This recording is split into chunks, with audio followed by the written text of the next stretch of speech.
स्वागत है दोस्तों आप सबका। आज की इस वीडियो में हम चर्चा करेंगे कक्षा 10 के सामाजिक विज्ञान का जो अध्याय है कृषि भूगोल वाली किताब का, उसका पहले पार्ट के बारे में। इसका एक और पार्ट अपलोड किया जाएगा दोस्तों, और ये जो कंप्लीट लेसन आपको 2 पार्ट में मिलेगा। तो सबसे पहले आपको wish you a very happy Diwali. आप सबको दीपावली की हार्दिक शुभकामनाएं। और इसी के साथ हम शुरू करते हैं दोस्तों आज का वीडियो। कृषि यानी जिसको हम नॉर्मली खेती कहते हैं, है ना। भारत एक कृषि प्रधान देश है। कृषि प्रधान देश का तात्पर्य ये है दोस्तों कि जनसंख्या का एक बहुत बड़ा जो हिस्सा है वो खेती की जाती है, और जो आम लोगों के पास रोजगार का जो साधन है वो खेती और कृषि है। भारत में 2/3 आबादी जो है, जनसंख्या जो है कृषि कार्यों में लगी हुई है। यानी भारत की जो मोर देन 50%, 66% बोल सकते हैं, 2/3 का मतलब यही होता है। तो इसकी जो 2/3 आबादी आज भी प्रत्यक्ष अप्रत्यक्ष रूप से कृषि कार्यों में लगी हुई है। हमारे यहाँ पर कृषि जो है एक प्राथमिक क्रिया है, यानी लोग कुछ भी काम करते हैं तो सबसे जो पहला काम होता है प्राथमिक कार्य के रूप में उनकी जो चयन होता है वो खेती होती है। और इसमें क्या होता है, कृषि में यहाँ पे खाद्यान्न उत्पादन के लिए कृषि की जाती है, उद्योगों के लिए कच्चे माल का उत्पादन करने के लिए कृषि की जाती है, और चाय कॉफ़ी और मसाले का उत्पादन करने के लिए भी कृषि की जाती है। यानी विभिन्न उद्देश्यों से कृषि की जाती है। सबसे पहले हम अब देख लेते हैं कि कृषि की डेफिनेशन क्या है। फिर कृषि एक आर्थिक क्रिया है।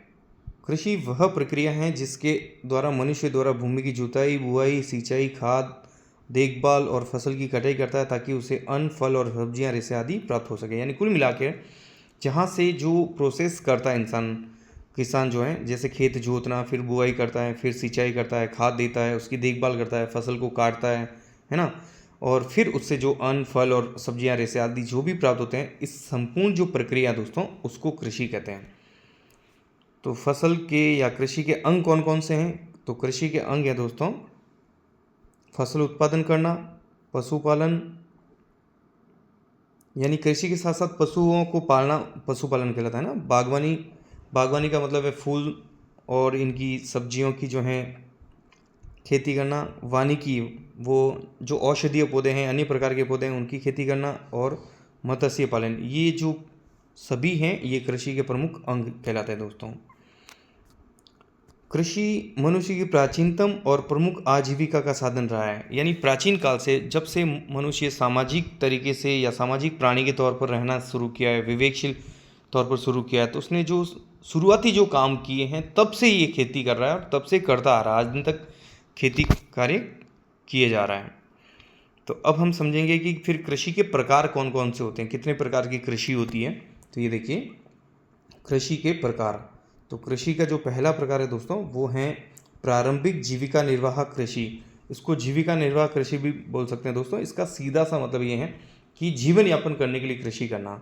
अभी तो फिर भी हम बहुत आधुनिक दौर में हैं। एक समय था दोस्तों जब मनुष्य और उसके परिवार का केवल और केवल उद्देश्य ये रहता था कि परिवार को उनका जीवन यापन कैसे करें, परिवार की ज़रूरतों को पूरा कैसे करें। तो परिवार की ज़रूरतों को पूरा करने के लिए जो वो खेती करता है, जो वो कृषि करता है, वो यही प्रकार था। इसको जीवन निर्वाह कृषि भी कहते हैं। किसान अपनी और अपने परिवार की आवश्यकताओं को पूरा करने के लिए खेती करता है। इसमें उत्पादन बहुत कम होता है क्योंकि उसकी परिवार की ज़रूरतों के हिसाब से वो कम क्षेत्रफल में खेती करता है, ठीक है। और बाज़ार में बिक्री के लिए बहुत कम या कुछ भी नहीं बचता पीछे, क्योंकि उनका उद्देश्य ये था ही नहीं कि मार्केट में जाके हम कुछ बेचें। इसका उद्देश्य सिर्फ यही रहता है कि मुझे तो मेरे परिवार का भरण पोषण करना है। तो उद्देश्य क्या है? परिवार की ज़रूरतों को पूरा करना, लाभ कमाना नहीं। इसमें उपकरण और तकनीक जो है परंपरागत औजारों के साथ में खेती की जाती है, और क्षेत्रफल बहुत कम, यानी बहुत कम एरिया में इस प्रकार की खेती की जाती है। और मानसून के कहीं ना कहीं एक सीज़न में ये खेती की जाती थी। सिंचाई पर जो है वो वर्षा पर निर्भर रहते थे सिंचाई के लिए। श्रम जो है स्थानीय जरूरत के हिसाब से जो फसलें उगाते थे उसमें ये श्रम लगाते थे, ठीक है ना।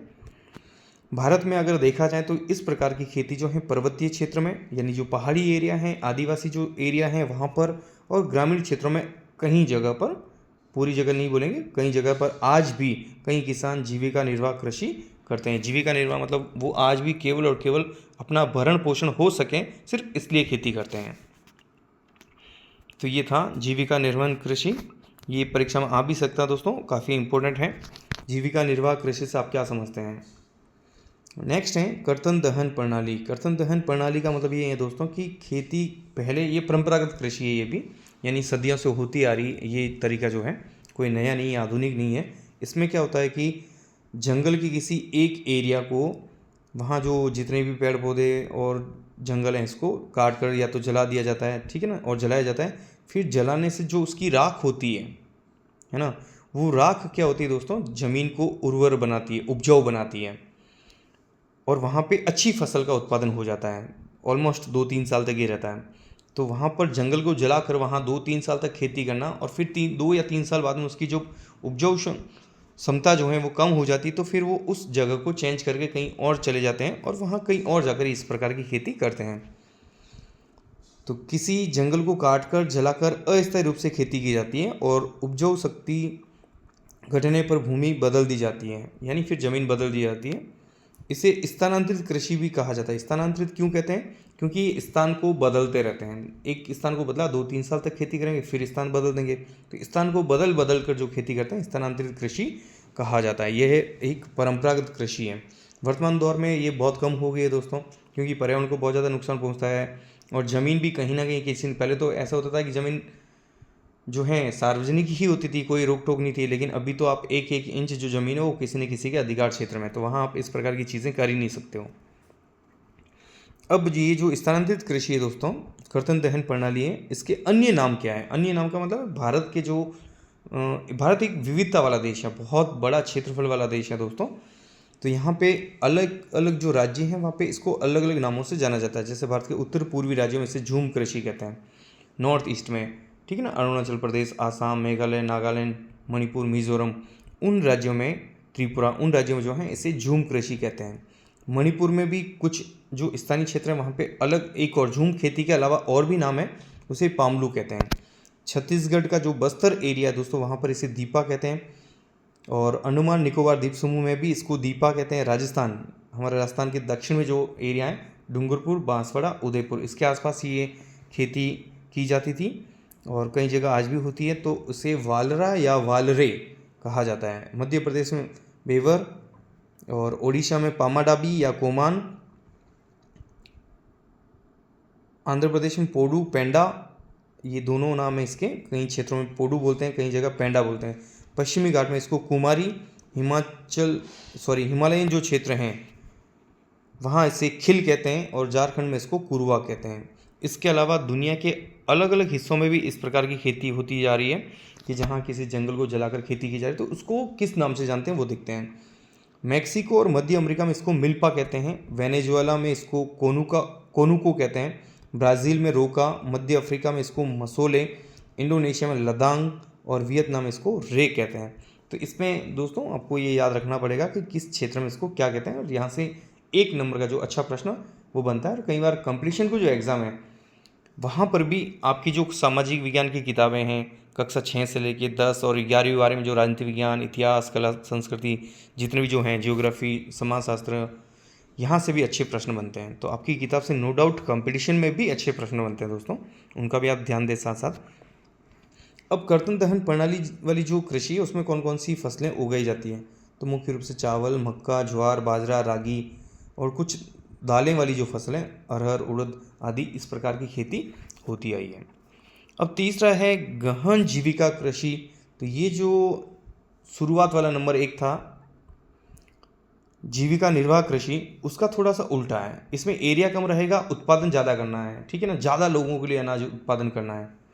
तो सीमित भूमि पर अत्यधिक श्रम, यानी ज़्यादा लोगों को लगाकर, ज़्यादा काम करके, सिंचाई करके, उर्वरकों की सहायता से अधिकतम उत्पादन प्राप्त करना। क्योंकि जैसे कि जहाँ जनसंख्या ज़्यादा है, बसावट ज़्यादा, ज़मीन कम है, जैसे उत्तर प्रदेश को ले लो दोस्तों, ऑलमोस्ट वहाँ पे 25 करोड़ से ज़्यादा की आबादी है, ठीक है ना। एकमात्र राज्य है जहाँ पे देखो इतनी आबादी है, कहीं कहीं देशों की इतनी आबादी नहीं है, तो इतने लोगों के लिए अनाज भी चाहिए, तो वहाँ पे बहुत ज़्यादा फिर गहन जीविका कृषि की जाती है।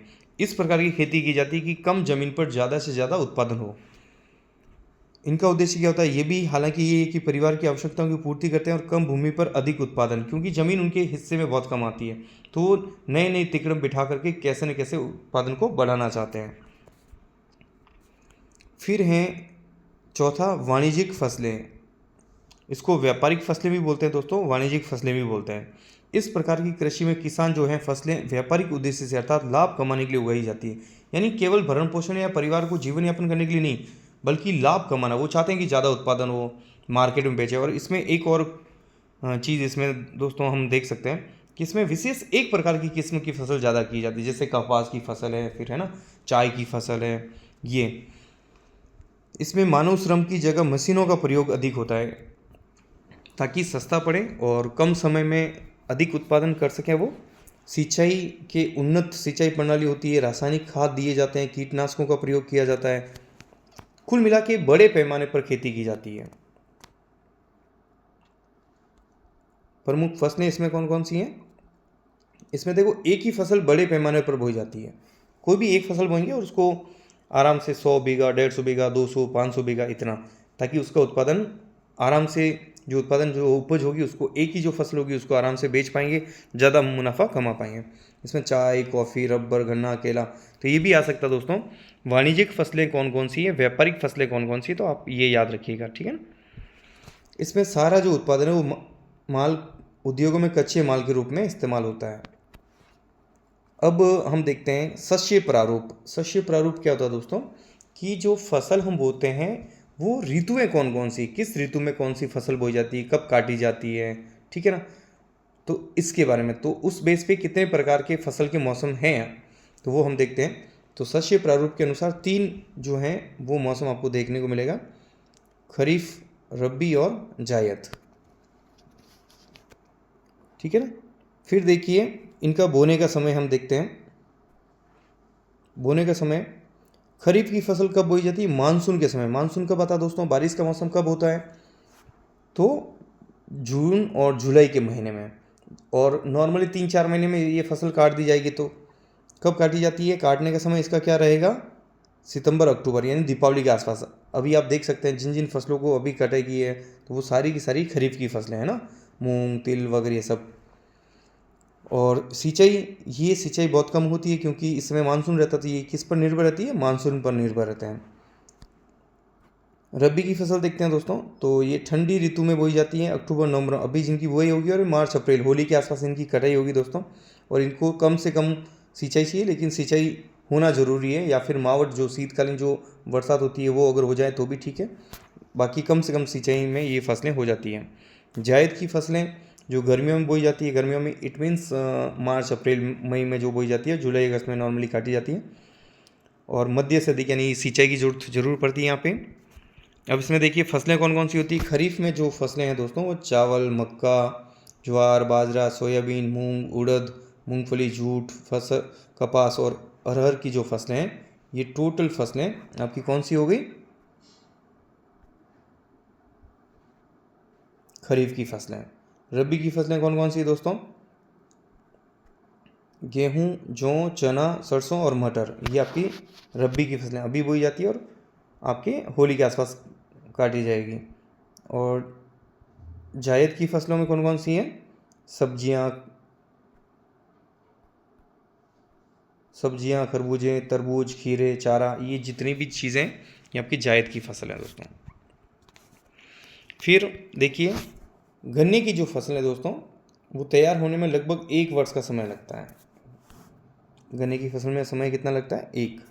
अब हम देखेंगे कि मुख्य फसलें कौन कौन सी हैं, ठीक है ना। यानी अभी तो हमने 3 शस्य प्रारूप देख लिए, 3 प्रकार के। ये भी परीक्षा में आ सकता है दोस्तों। खरीफ की फसल का सतही प्रश्न आ सकता है, खरीफ की फसल के बारे में लिखिए तो खरीफ कब बोई जाती है, कब काटी जाती है, या शस्य प्रारूप लिखिए तो तीनों ऋतुओं के अनुसार जो फसलें वो आपको बतानी होगी। अब हैं आपकी मुख्य फसलें। तो मुख्य फसलों की बात करें तो उससे पहले हमें देखना पड़ेगा मिट्टी, जलवायु, कृषि पद्धति में अंतर के कारण देश के विभिन्न क्षेत्रों में अनेक प्रकार की खाद्य और अखाद्य फसलें उगाई जाती हैं।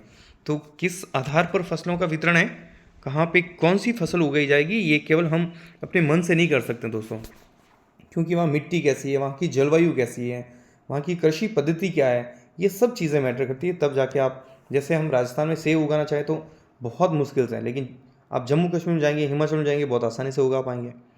बाजरा आप राजस्थान में, हरियाणा और गुजरात के कुछ क्षेत्रों में बहुत आसानी से उगा सकते हैं, ठीक है ना। तो ये क्या हो रहा है कि आपको जलवायु भी देखनी पड़ेगी। तो भारत में उगाई जाने वाली प्रमुख फसलें कौन कौन सी हैं? तो भारत में तो आप सारी फसलें जो आप आसपास देखते हो घर में खाने पीने की चीज़ें वो आप याद कर लो, चावल गेहूँ मोटे अनाज। मोटे अनाज में ज्वार बाजरा मक्का रागी दोस्तों, ठीक है ना। दालें चाय कॉफ़ी गन्ना तिलहन कपास और जूट इत्यादि, इन सारी फसलों का उत्पादन भारत में होता है। अब हम बात करेंगे चावल के बारे में। तो चावल क्या है दोस्तों, एक खाद्यान्न फसल है, खाने की फसल है ये, और खरीफ की फसल है। खरीफ की फसल इट मीन्स ये जून जुलाई में बोई जाती है। आपके आ सकता है चावल की फसल पर टिप्पणी कीजिए तो इस तरह टू द पॉइंट आप 4-5 पॉइंट लिखें ज़रूर। और चीन के बाद दूसरा सबसे बड़ा उत्पादक देश है भारत। तो नंबर 1 कौन है उत्पादन में? चाइना। नंबर 2 पे कौन है? भारत। इसके लिए जो तापमान है दोस्तों, उच्च तापमान चाहिए, 25 डिग्री सेंटीग्रेड से भी ऊपर तापमान चाहिए इसको। सिंचाई भी चाहिए, साथ में अधिक आर्द्रता। आर्द्रता का मतलब नमी, ठीक है ना। जहाँ नमी अच्छी रहती है वहाँ पे ये फसल अच्छी होती है। तो चावल कहाँ होता है? चावल उत्तर और उत्तर पूर्वी मैदानों और तटीय क्षेत्रों में। तटीय क्षेत्रों का मतलब ये है दोस्तों कि ये किनारे जो हैं ये तटीय क्षेत्र कहलाएगा, समुद्र के किनारे किनारे, है ना। और इसके अलावा डेल्टाई क्षेत्रों में भी, पंजाब हरियाणा उत्तर प्रदेश राजस्थान के कुछ हिस्सों में, क्योंकि जो इंदिरा गांधी नहर और पंजाब और हरियाणा में तो जो हरित क्रांति थी दोस्तों, पश्चिमी उत्तर प्रदेश, यहाँ पे चावल का उत्पादन बहुत अच्छा देखने को मिला, क्योंकि सिंचाई की अत्याधुनिक सुविधाएं उपलब्ध करवाई गई थी। आधुनिक जो सुख सुविधाएं हैं वो उपलब्ध हो गई उन किसानों के लिए। नेक्स्ट है गेहूँ। दूसरी महत्वपूर्ण खाद्यान्न फसल है ये भारत के लोगों के लिए। ये रबी की फसल है। रबी की फसल का मतलब है कि अक्टूबर नवंबर में अभी बोई जा रही है दोस्तों, और इसको मार्च के आसपास, फेब मार्च में जो है वो फसल काटी जाएगी। इसकी जो जलवायु वो ठंडी और शुष्क चाहिए। तापमान 10 से 25 डिग्री के बीच का रहेगा तो इसके लिए उत्तम है। वर्षा 50 से 75 सेंटीमीटर, और वर्षा नहीं है तो फिर वहाँ पे सिंचाई होना जरूरी है। प्रमुख जो क्षेत्र हैं पंजाब हरियाणा उत्तर प्रदेश मध्य प्रदेश राजस्थान। तो जब से दोस्तों हरित क्रांति आई है, हरित क्रांति की वजह से जो सबसे अच्छा रिजल्ट देखने को मिला है भारत में, तो गेहूं और चावल की फसल में, और वो भी किस एरिया में? पंजाब हरियाणा और पश्चिमी उत्तर प्रदेश। पूरे उत्तर प्रदेश की बात मैं नहीं करूँगा, विशेषकर पश्चिमी उत्तर प्रदेश। फिर हैं मोटे अनाज।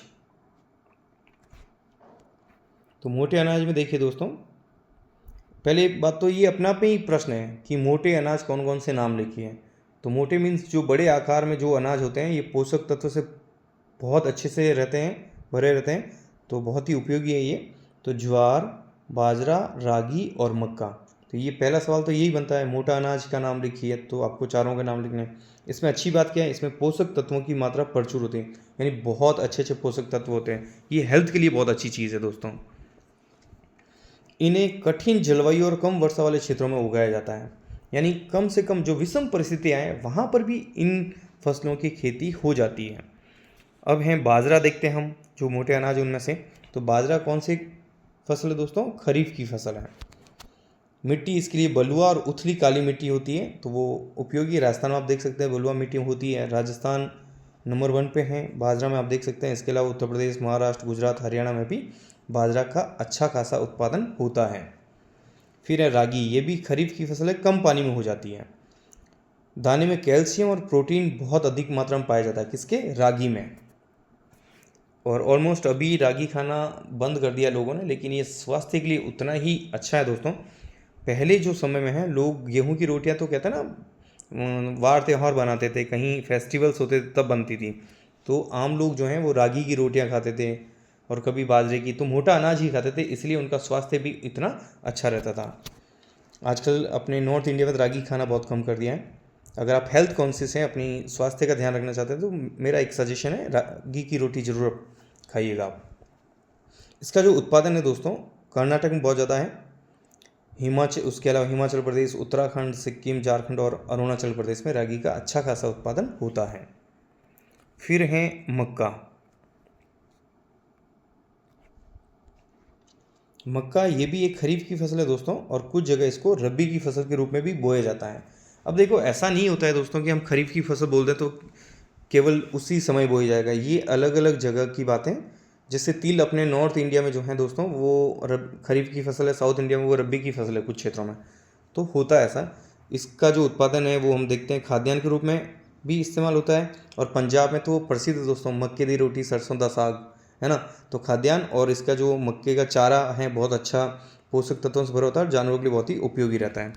इसके लिए जो मिट्टी है दोस्तों वो दोमट और जल निकासी वाली होनी चाहिए, पानी भरना नहीं चाहिए। अगर पानी भर गया तो फिर वो फसल ख़राब हो जाती है, पानी निकल जाना चाहिए, दोमट मिट्टी होनी चाहिए। इसका जो तापमान है वो 21 से 27 डिग्री सेंटीग्रेड के बीच का हो।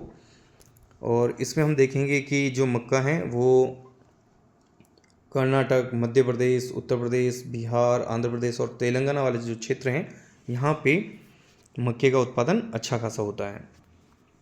अब हम देखते हैं दोस्तों चावल उत्पादन क्षेत्र। तो यहाँ पे देखिए दोस्तों,